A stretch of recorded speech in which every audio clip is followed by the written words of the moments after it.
Question for the panel, we'll start there. So is there anyone that had a question on one of the sites that we have? Or Waco, Tom, Cade, Tyrel? Look at Nico, Tom, we got all 4 names.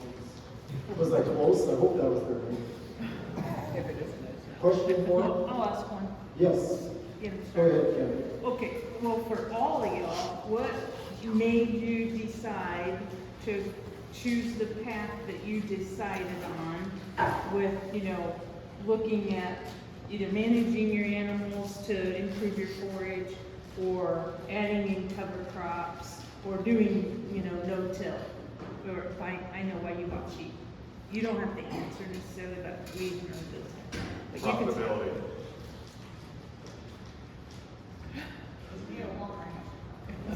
I get mine in the field. I guess I look at it 2 ways. One, we're not necessarily livestock producers as much as we are grass producers.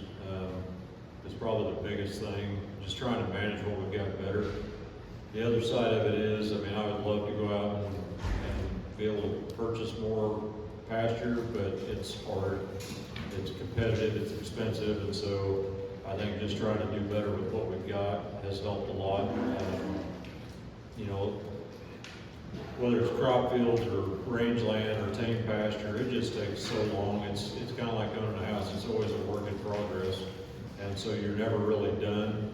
And just when you think you are, something new pops up. So I think just the fact that it's hard to expand, so just doing better with what you've got, but then just trying to do what's best in your heart too. We could very easily go out and annihilate everything with herbicide and run huge cows in an attempt to get big calves, but that's not the way we want to operate. For us, no-till just was a lot of labor savings. Previously, when we were full conventional till, after we harvest, we work 14 hours a day. We basically crawl out combines on the tractor and tillage tills, and we were out there continuing 14, 15-hour days working ground multiple times until we seeded it back to wheat.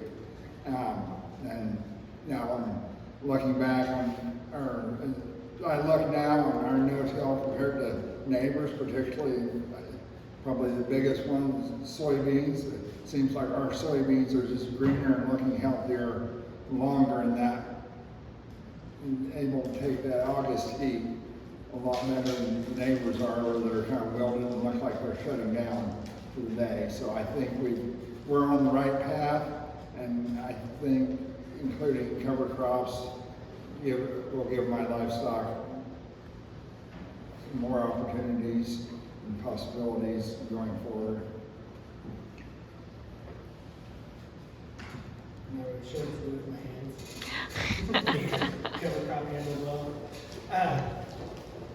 I didn't grow up farming. I grew up in Nebraska. We had a small little acreage and we showed livestock. So this was all new to me when I met my wife. So, but my father-in-law had been no-till for 20-some years, and I guess that's all I knew. So I didn't really understand the plowing and the disking and the ripping and anything else, because that's not what I grew up around. But he said he got rid of that because of labor getting hard to find. Kids had moved away, didn't have boys at home anymore, no one to come back, and so no-till to him made more sense. And then as he did it, he started seeing more of the benefits. Once I started, I'd gone to different no-till on the plains. I'd attended a High Plains Journal, little deal that we'd gone to in Salina a couple times, heard different speakers, and I just wanted to try different things, I guess, to see what would happen. So he was normally wheat on wheat, and then we might throw a bean in there, and then back to wheat again. And so I started with, we would do wheat, double crop milo, let it sit, then soybeans, and then back to double crop wheat again. And the ground never set fallow after that. And started seeing things that were positive from that, and wanted to try different things. And we've done cover crops before, but it didn't always pan out because it wasn't our livestock, and so you bring somebody else's cattle in, they're renting the pasture or the ground. Once they got them there, they don't really want to move them very often, or they want to buzz it till there's nothing left on the ground, or, you know, it's management that was out of your control almost. So, and it was a learning curve because we had a millet, I remember the one year in the mix, and it was a disaster when the Milo became the next year. So it's been a learning curve. But anyways, the reason I planted a cover crop this year is we've had to sell a bunch of our cows this last year just due to not having enough grass. And we wanted to be able to have a place close to home where we could run the cows and take some of the pressure off of our small acreage. So, but on a cover crop standpoint, I don't know as much, but the no-till has seemed to have worked. And I know we've never pulled a soil sample before I came around, and so it's been interesting to pull those every year normally and just see if we're moving that ground up or where we're at. So I feel like you have to be looking at something, even if it's not a soil sample, looking at different ways of testing. Just you have no clue otherwise, you're just guessing.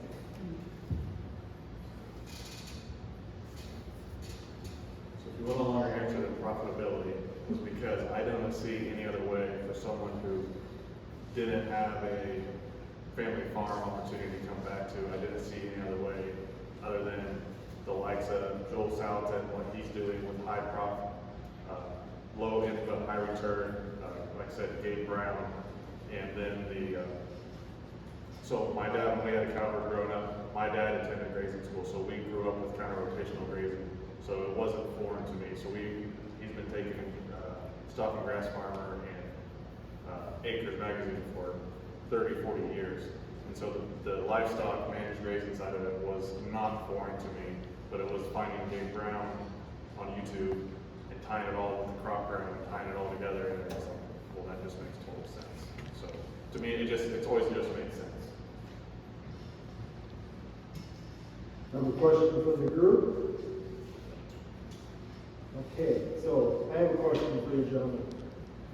Each of you spoke a bit to kind of how you got started, those type of things.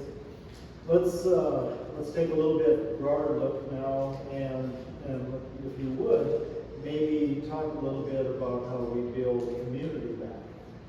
And so if you're a lot different than North Dakota, I mean, we've lost a lot of our community, our ag community, our smaller towns, and the livelihoods, and all those things that go with it. And that's such an important role. I mean, it's such an important social aspect and cultural aspect. And so if you would speak a little bit to community, the areas that you live or operate in, or what your thoughts are on the community, if you would, please. As far as how we build it back. Yes. Yes. Or if you already have it at utopia level, then tell the rest of us how to do that. Well, my dream would be there's plenty of crop farmers who are never going to get livestock again, and to me, livestock is where there is an opportunity. If you, in my situation, don't have access to a farm, don't have access to land, you're not going to be the highest bidder ever on a piece of property. But we can offer a service with livestock to guys who have larger tracts of land that want the livestock impact, but either don't have the time or necessarily the want or know-how to manage them properly, because I'm pretty sure you've alluded to it today, or one of the 2 days, that improperly managed livestock do far more damage than not having livestock out there at all. So, I mean, that's how I see helping to repopulate the rural. It's just, you gotta have more people involved in agriculture to repopulate the rural areas. Not gonna be, because the people who live in the rural areas are the ones who go to towns to conduct business. That's where the wealth historically was located, was in the rural areas, and now it's gotten worse, and it's very few because we've removed the people from the land. So I think it depends on how you define your community. I mean, we're sitting in Wells, America, and one would say that this is a community, but even within this room, it's a community. I think in that regard, it's a community of like-minded people. And when you go back to your quote-unquote home community or neighborhood or whatever it is. That can be a community too, but it doesn't mean that you have to be like-minded. I think there's beauty in diversity. As we talked about here, we talked about the importance of ecological diversity. I think where the challenge is when you've got that, in my case, a fence line, where management styles conflict. And I'll just pick on the tree and brush encroachment deal. You know, what they're doing, or maybe what they're not doing across the fence row from me affects what I'm trying to do. And so in that regard, I'm not necessarily gonna go out there and try to convince them otherwise, but I need to do some education to get them to come along and at least see what needs to be done to work across fence lines and work more as what we would normally define as a community. Now, having said that, I think each of us have our own little niche communities back home of folks that we've worked with, either as families or neighbors for years, doing shared labor, shared equipment, whatever the case might be. But I think where I go back to the community within this room, I think we can also say that there's always people looking at us funny when we go back to our own communities on the ways that we operate. And so that's why we've got to have this type of community, but then we've also got to have our communities back home. Now, how do we rebuild what may not be there? I think there's a lot of, as Tyrel kind of mentioned, there's a lot of opportunity for young people to change the way they've operated, or maybe the way their families operated for years, but there's also a lot of opportunity, a ton of opportunity for new folks to come in. I think the build back side of it is educating some of our older generation on the importance of taking those young people under their wings and getting them some opportunity, and changing some of the social dynamics about what they think or what they feel most comfortable with. Usually that is going down to the next large-scale neighbor that's got ample wherewithal to pay high cash rents or high value land. But I think the rebuilding of our community is going to lie in the opportunities that we give to the young people. And it's kind of interesting to see as I look around the room here. This is maybe one of the younger crowds that I get to be a part of in ag. Normally it's 50 years old plus. And so it's exciting. And I think each of us have a role, and I'm kind of the middle of the road age-wise. I'm getting to the point too now where I need to give a young person a shot. Hopefully that's my kids, but it may be somebody else. So that's how I think I feel like we're going to rebuild our communities, is just reaching out and bringing those people in and trying to give them a start.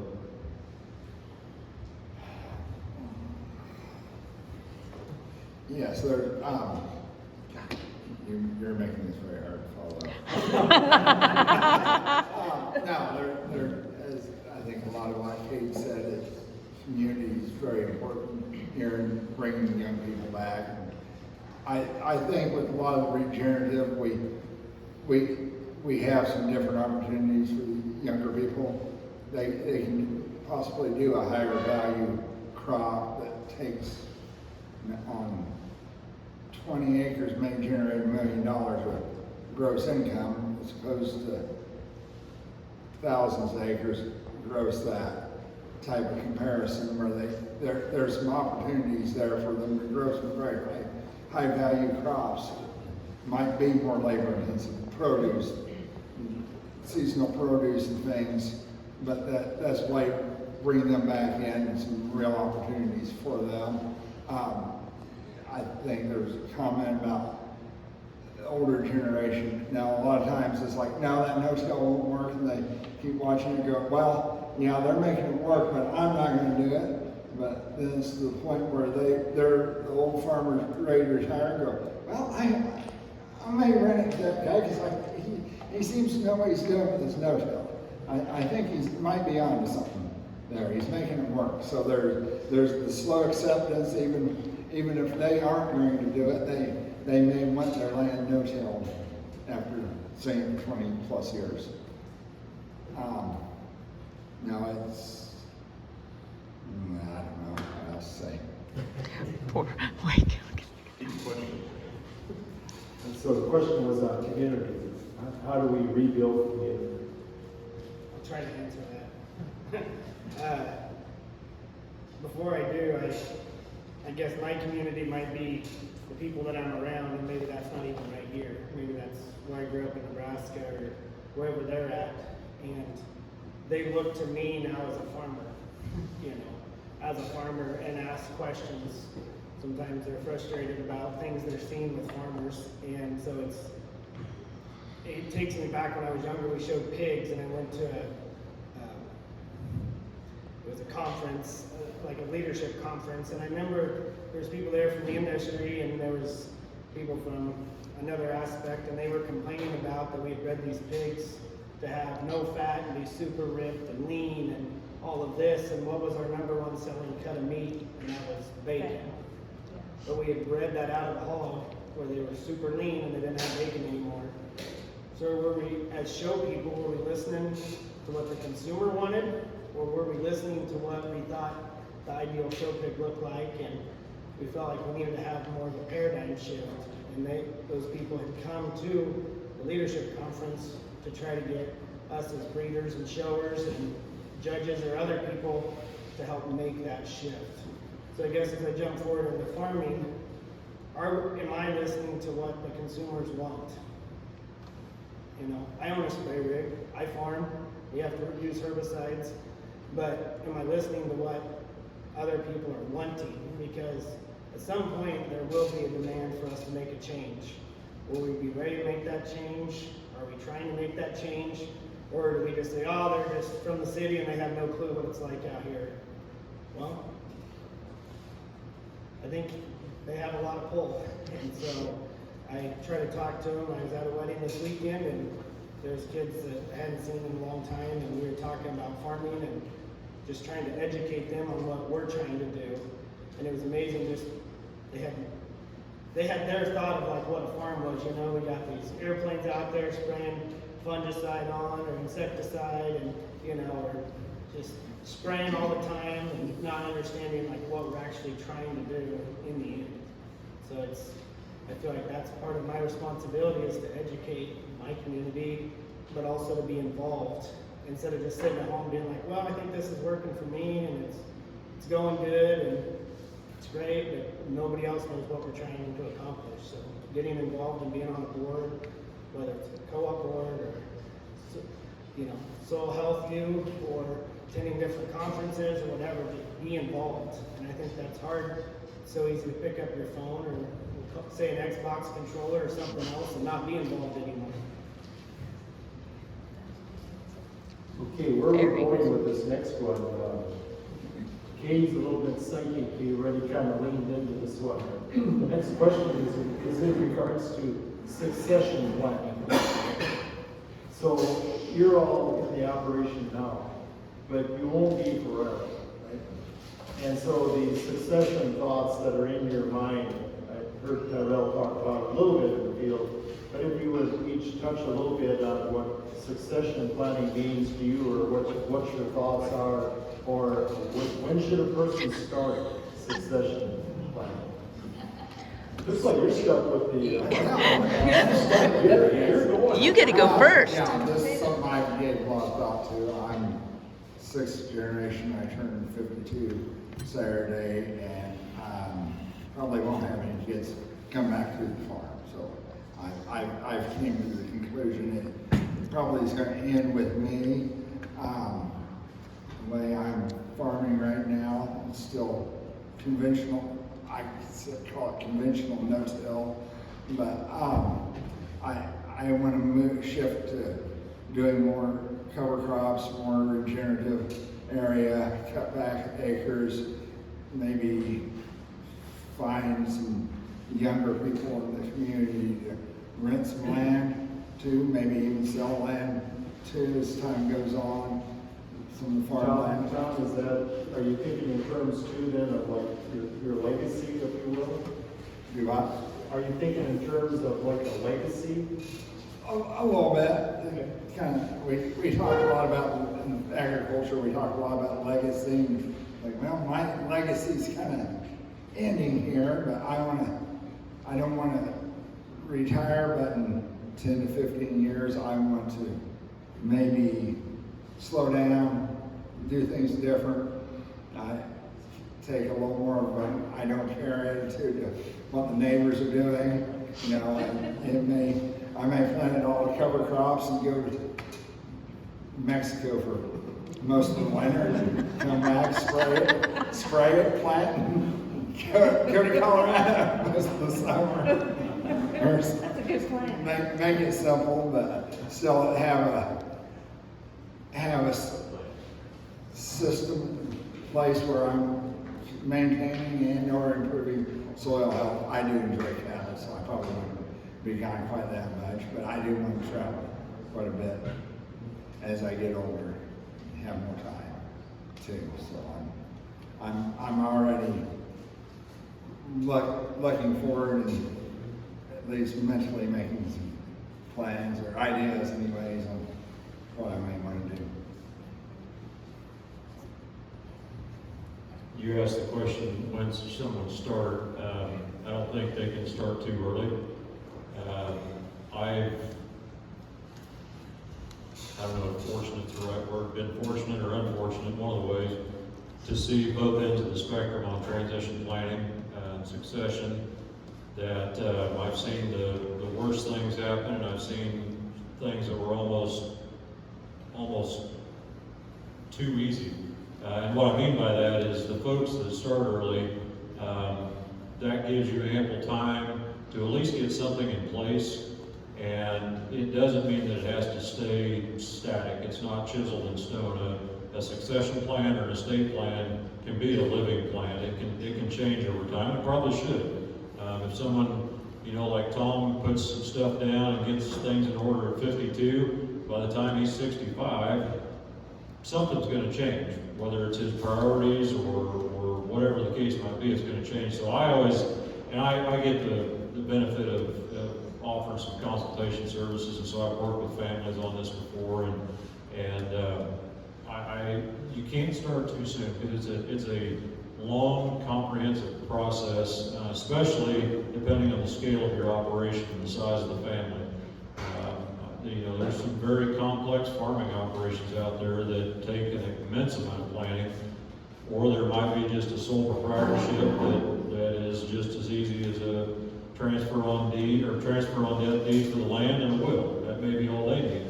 But, you know, and then the dreaded family dynamics always play into that too. And that's always a challenge. But I think starting early, communication is another thing that I think, you know, as farmers and ranchers being in a fairly social industry, we know how to talk. We just choose not to with the people we need to talk with.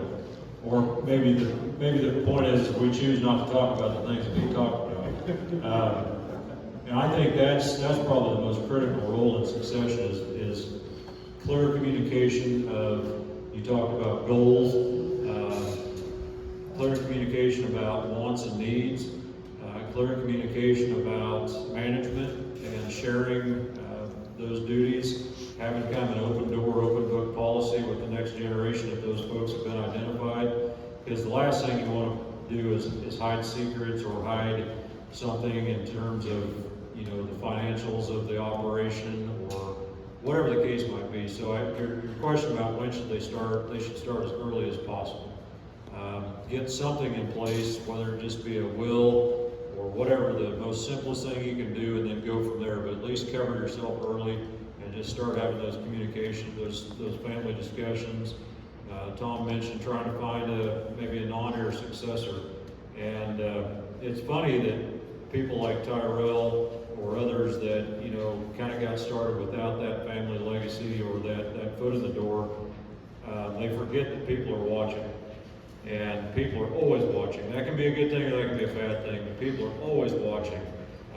And so folks like Tom, and I'm just picking on him because he's sitting next to me, but there's others out there that are in Tom's same shoes that they don't have necessarily someone to pass the management of the operation on to. They may have family that's going to have ownership of the land or whatever, but not the operational side. And they're always watching, looking for who that might be. And so I tell folks that, you know, they might be anti-government Big Brother watching, but Big Brother might be Tom Tibbets, you know. So I don't think it's always Washington, D.C. There's always somebody watching you, so do the best you can at all times.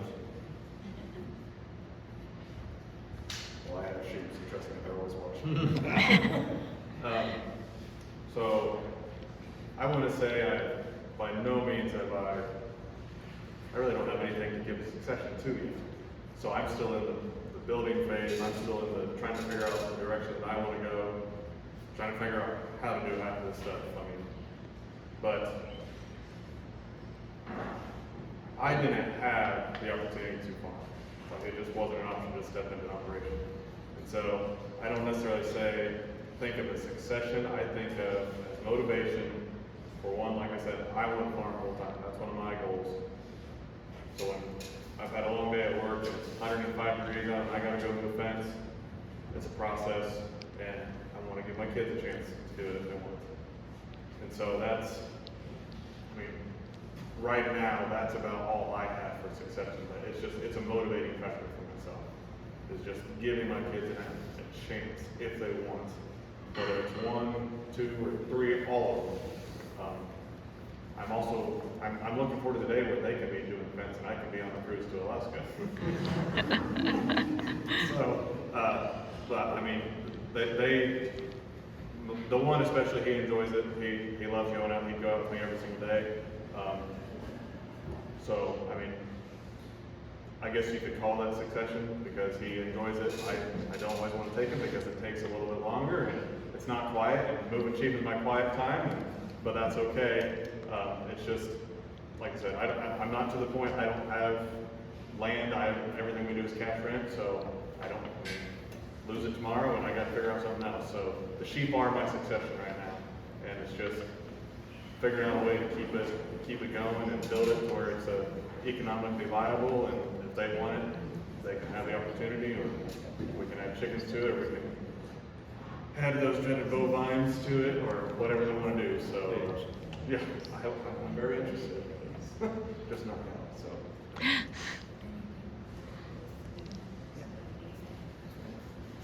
don't know, it's kind of a tough question. I feel like I'm kind of at the bottom end, trying to figure out how to, wanting to take over a farm or wanting to farm more, but not at that point. My father-in-law is pretty private. He doesn't ever want to talk about anything, doesn't want to bring it up, and I think that's a problem. That's what a lot of that generation wanted to do. It makes it hard for like my wife and I to know where do we stand? Where's our spot? What's our role then on the farm? All of our farm is separate from my father-in-law's farm. So I knew I wanted to farm, so the only way to make that work was to buy a sprayer. So I own my own spray rig. We spray all of our own acres. I trade out then equipment usage for like his combine, his grain cart, his planter, whatever, based off of what acres I've sprayed. And so that's allowed us to be able to be more involved with the farm, but it's extremely hard to add acres because it takes so much money as a down payment. And I guess I was kind of frustrated, like with the FSA and some of them, like, yeah, there's young farmer loans, but good luck trying to qualify for one. 5 years experience. Yeah. How do you get 5 years experience? Yeah. Well, you got to quit your job and go work for a farmer for 5 years, or like my father-in-law is who we took our first loan out for to buy a piece of ground, but it's been a challenge. So, I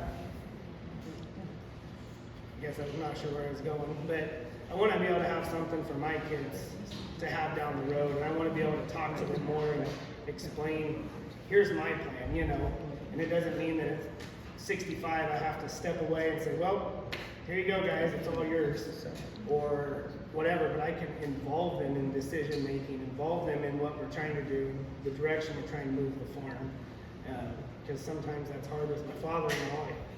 I get to make a lot of the decisions, but at the end of the day, he's still the one writing the check, so on his stuff. So that makes it hard, and especially when we disagree which way the farm should be moving. So, but open communication is probably the best. And having a wife that'll listen, because she's more of like the person that can go talk to him, so that makes it a lot easier. I think Waco hit an area that all of us have seen at some time or another is how do you get all of the stakeholders to the table to talk about the real issue on the table, the real meat on the table. How do you feel about it? How do we all fit? How can this thing collectively move forward? How can we keep this in a real positive environment? And it's easier with strangers, I think, than it is with relatives. It's just easier because you don't have to look at them at the next wedding anniversary or Aunt Mary's funeral or, you know, whatever it is. And so you have that scenario. It's not an easy item.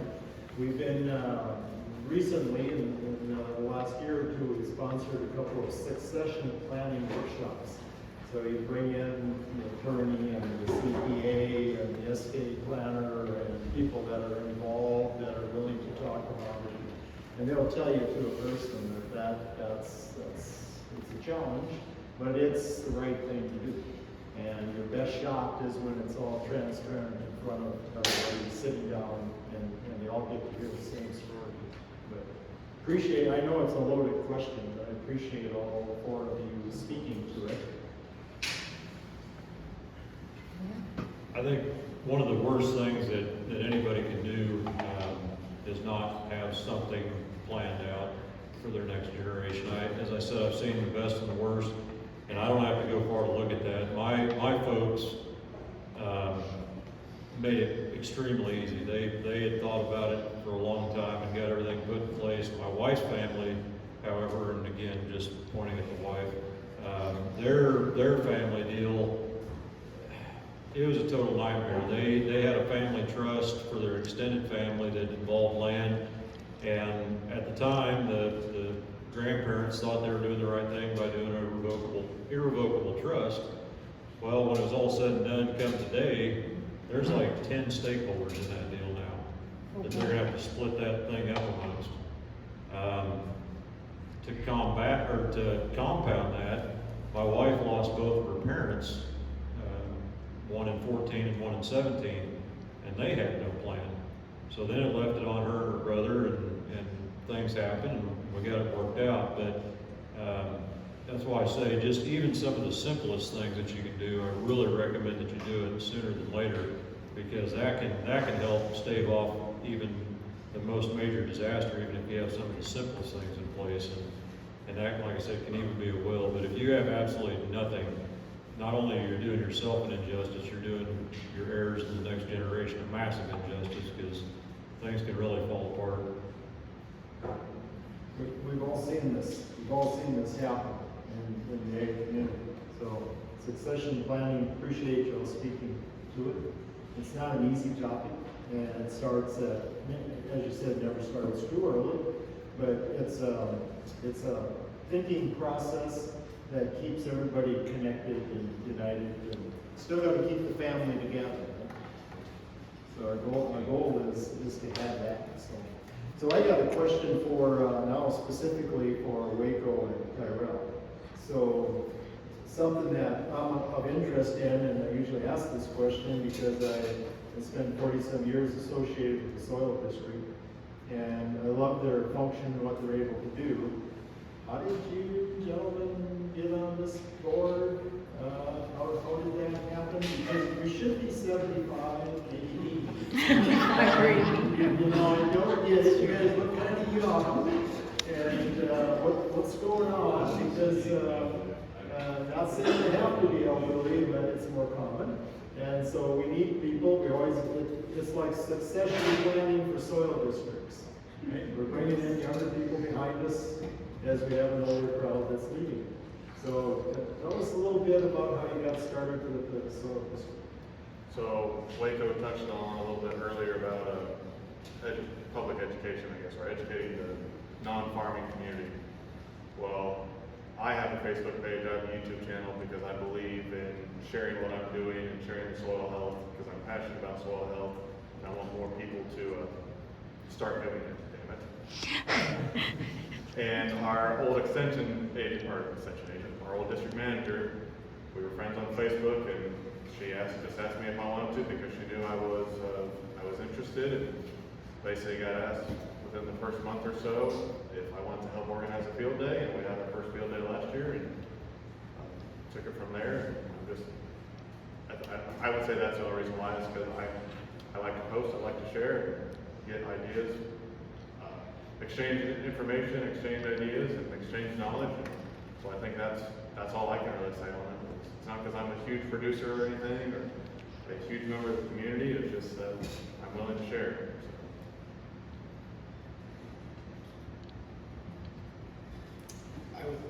I was homeschooled growing up, so I kind of had a sheltered life. And my mom always wanted to make sure that we were involved in something, so probably any board that would allow a youth to sit on it, she was trying to get us to be on some board or be involved. And so when I got out of college and moved down to Kansas, I was so excited because I didn't have to be involved anymore. I could sit at home and I could do my own thing. And so I guess as I started to get older and we got kids and stuff, and you know, things in your community either frustrate you or you're excited about or whatever, but you can always complain or whatever, but the best way to help with any of that is to just get involved. And I figured if I'm going to be a farmer the rest of my life, and I enjoy it, then I need to be involved in something. So I looked into some different options of boards that I might be interested in, but Jennifer Cleveland, our old district manager, is actually who reached out to me and asked me to be on the board. And so that's how I got involved, but I said it with a yes. The one thing that I've learned over the years, and I'll leave with this, is new ideas are never bad. New blood on a board is never bad. I've sat on, like I said, youth boards, and a lot of times the boards that had problems were the ones that could say, well, I've been on this board for 35 years. You know, it's quite an accomplishment, but what have you done in 35 years, you know? Have you got any new ideas? Have you tried, you know, any new things? And you can still be involved, but maybe it doesn't have to be, I don't have to be a lifelonger on the, you know, conservation board. I could then get off and be a member of Kansas corn producers. You know, I could get on their board, or I could be involved with the Delphus Co-op, or I could be involved, you can be involved in other areas, and I think that's good to rotate those ideas and thoughts around, and I think that's helpful. So I'll leave it at that. No, you're not allowed to go anywhere, just so you know. Sorry. So the next question is, I want you to look forward into the future a bit, and I want you to think about, and I know, Tom, you kind of talked about the cover crops in Mexico, I get that. Yeah, I want you to look forward a bit, maybe 5 years or so. What are you hoping to achieve that's different than your operation in the future than it would be, say, today in 23? We sold our air seeder to a sucker farmer down the road. and we bought a planter. And the thought with that was it was part of a transition deal because my father-in-law used to help me all the time, and I didn't get his help, and so I was trying to, it was too much work to jump from the sprayer to the planter into the combine back to the drill and try to keep up. And then in the fall you're trying to harvest the soybeans, but you need to be getting the wheat put back in the ground, and then it was just too much. And so part of our 5-year plan was to make a change. We got a planter, we were going to run that for a while, and then financially it was money, be able to maybe save some money by using a planter over the air seeder is what our thought was. But anyways, in 5 years we wanted to be able to try to make some changes on the farm with the crops we were doing, maybe not take near as much labor to do it, but look at ways to improve. So I think I touched on that earlier. Every year we try to pull a soil sample, see if we're making improvements, and move up from there. And I think one of the big parts is having livestock on the ground, but I don't have the pastures for that. And so trying to figure out who to work with, you know, what do you want to do? So I'm hoping that one of my kids maybe will want to come back and do the livestock, because I hate the livestock.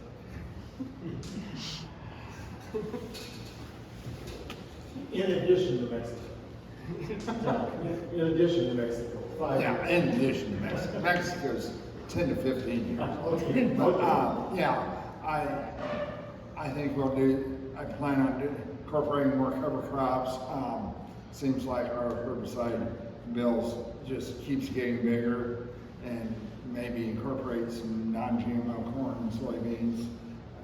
Maybe not necessarily chase the specialty market for them right now, but I think they can possibly compete on the commodity market at a lower input, and then possibly try to become a little bit more of a lower input producer, and focus on soil health, particularly on some irrigated ground. It's only been in a corn soybean rotation. I feel like it's going backwards compared to my uplands, where we've got a lot of wheat and a more diverse rotation in it. See if I can bring that level up to where I feel like it needs to be. A little better soil infiltration, just overall soil health improvements. The next 5 years, there's a lot going to be going on, I think.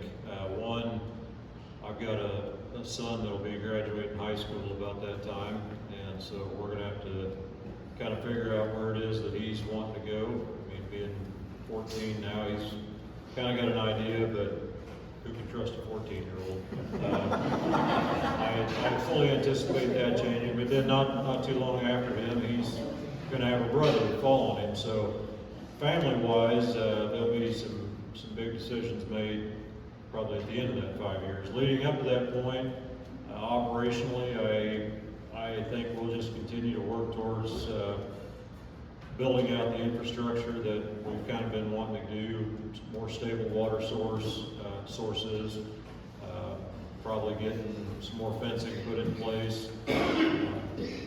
One of the big things, maybe I can say scary things, that I anticipate having to deal with in the next 5 years, you mentioned succession would be, I would anticipate that my dad's aunt, but I call her my aunt, probably needing to buy her out or figure out how that's going to work. I mean, we manage those properties, but need to integrate that as an owned piece, hopefully, because again, that succession piece, she's got it all lined out for her kids, but they don't have any tie other than coming back to hunt. And that's not a bad thing, but so yeah, there'll be some little bit of growth, a little bit more stability, hopefully. One of the big things that we've been working towards, and thanks to folks like Tyler and his family, we really have been trying to move towards more of the custom grazing enterprise.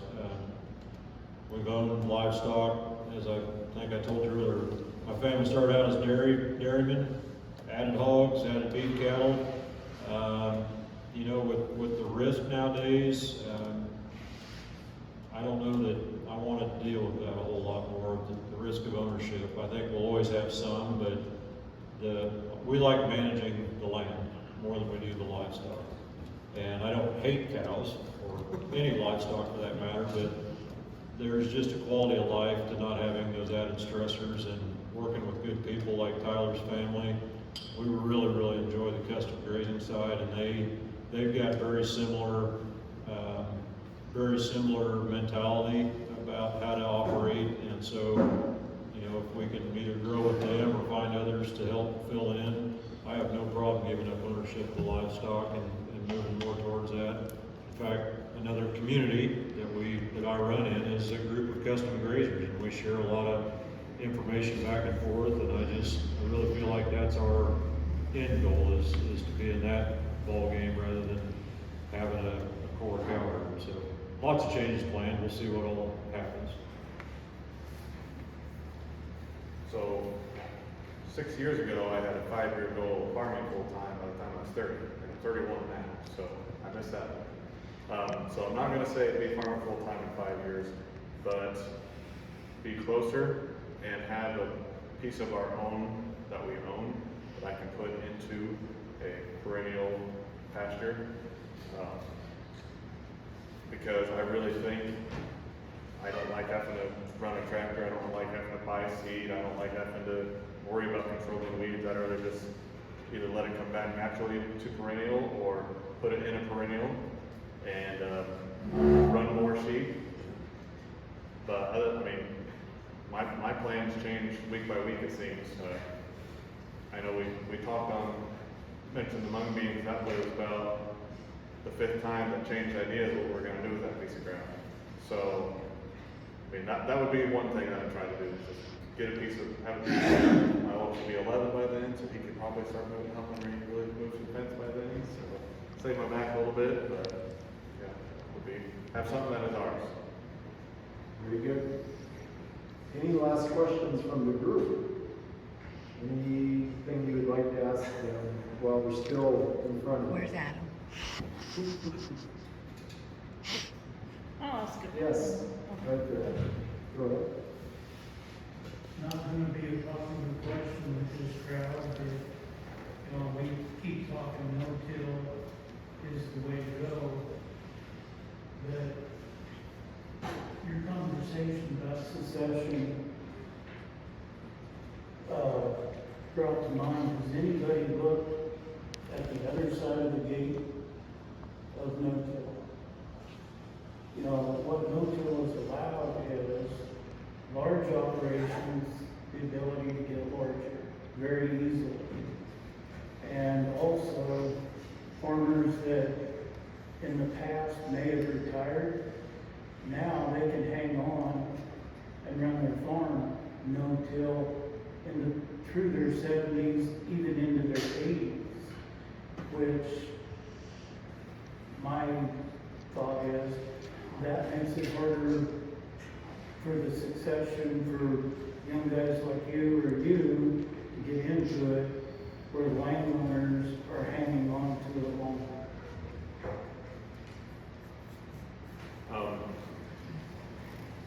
I don't know if I have one. I guess I would just quote Dwayne Beck. He spent a career teaching us how to do the wrong thing better. I mean, and so, I mean, that when someone like Dwayne Beck, when he says, yeah, I done this, but we just accomplished growing soybeans and corn, but doing it better, but why are we still growing corn and soybeans? So kind of to your point of, I mean, yeah, that's why, like I said, I would rather just have perennial. I'd rather spend the money, do something like what they do on the perennial break, because that's some of the best, that's probably the best field I've ever been on in my life, was their perennial break. I mean, it was just layer thatch, you could dig in it with your hand, and it was a sod. I mean, you can't normally do that with a sod. You can't just dig into it by your hand. I'm not arguing Right. that you're not improving it, you are. Right. But my point was, it's making it harder for you to get into it Right. because they're hanging on to it. Right. longer. Right. Well, maybe Tom should answer that. Yeah, I remember my dad was at a no-till meeting, similar, probably a little bit like this down in southwest Kansas, and back in the probably late 80s, early 90s, when residue management was starting to become popular down there. He commented that a farmer kind of nudged him and go, well, hell, I can farm more acres with the same amount of people in the same amount of time. And Dad goes, yeah, I guess so. He, you know, kind of realized the labor, how much labor savings it was for some people. And it just, in addition to just what you normally did, you can do this much more. You might be able to, instead of having 3 tractors, you have 2, the next size or 2 bigger and 2 planters, and you can cover a lot of acres in a day. And some of you, read the documents and looked at the information when the first 4-wheel drive tractor came out. And it made some huge changes, right? All of a sudden we could farm larger areas and we could farm more topography, and there wasn't anything you couldn't pull, right? So it was a big change. There's been a number of these things over the years. They've all kind of funneled into fewer farmers on larger acreages.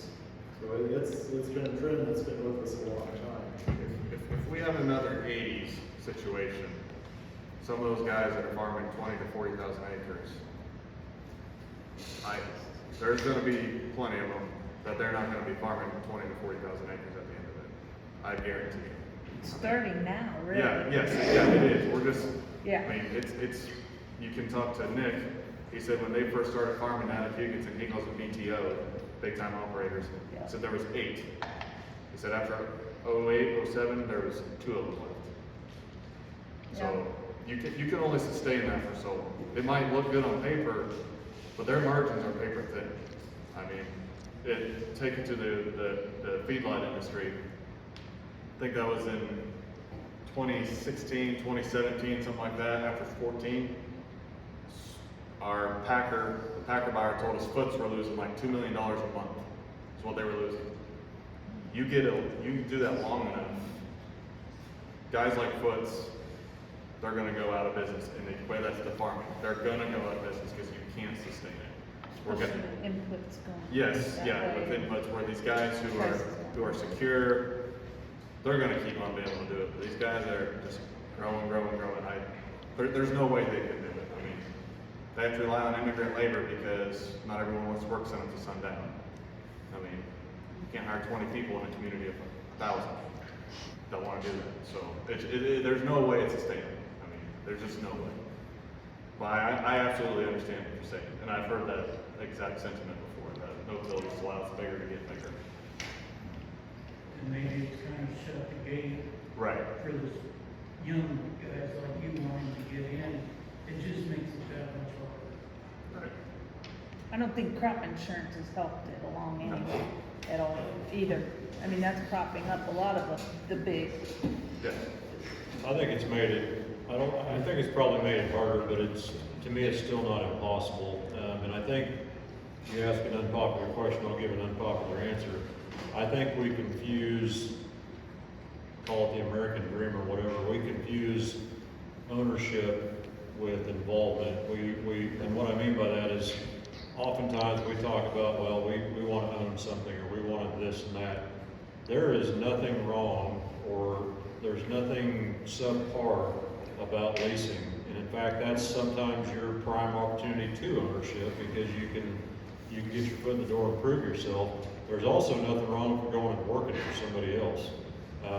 You know, if you may not have the experience to start out, or maybe you've got the experience, there's plenty of operators out there that they're getting very creative with their, I don't want to call it benefits, but with their hiring processes, meaning that they are willing to help folks to get them on board and get a good employee in the door.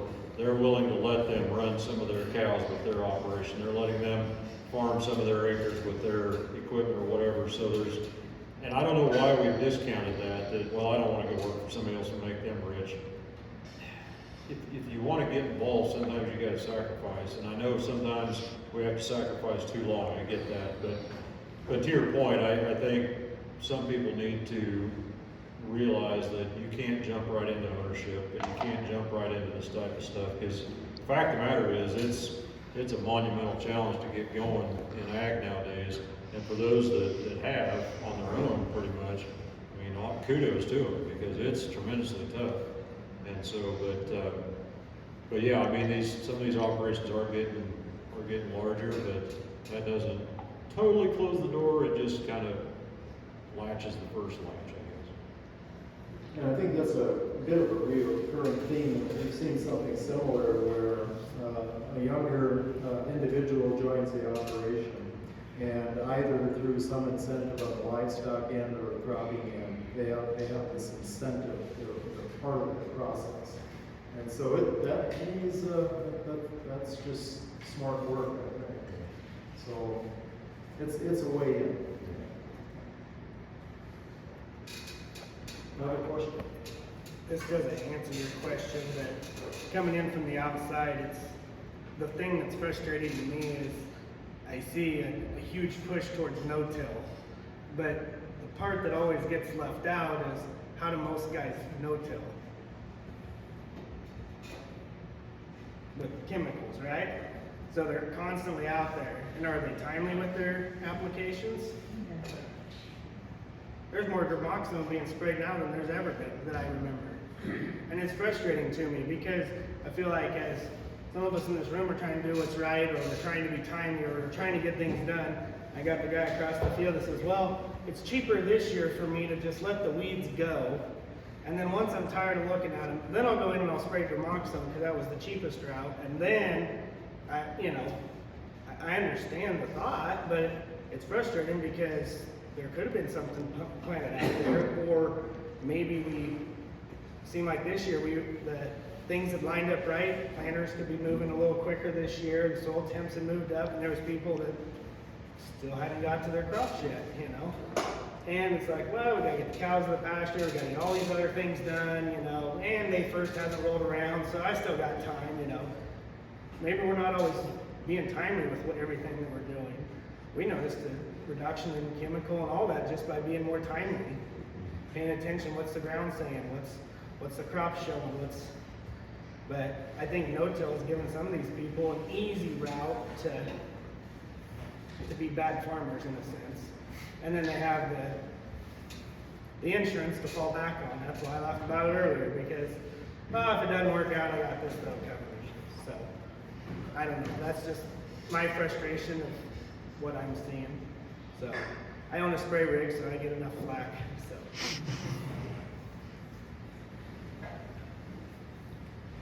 Other comments? Anything in summary from you gentlemen? Anything in closing? Closing comments? I'll give a little bit, going back to community. Seems like whoever's in the regenerative community is very open about what they do, and they'll even be open to what hasn't worked for them. And that's just, they want to see their fellow farmers succeed rather than viewing them as competition, and it's refreshing to be around those groups of people.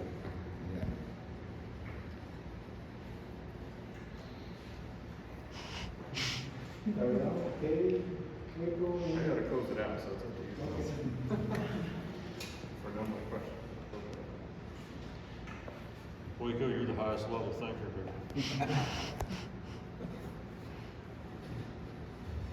That's from Nebraska. I guess my word of advice is it's sometimes hard to go talk to a neighbor. I remember when the dicamba beans or 2,4-D beans, whatever you want to call them, were all coming out, you know, and we were worried about our neighbor. And well, what's he going to be planting, you know? How many times did we pick up the phone and call him or go talk to him and try to figure out hey, I wonder what he's doing. How's things going, you know? We were almost scared to talk to him. And I think sometimes it's easy for us to brag about when the crops look good, but it's hard for us to talk about when things don't work. And that's when we need the most help, is when things aren't working, you know? Talk to people, talk to your neighbors, see what works for them and what's not working.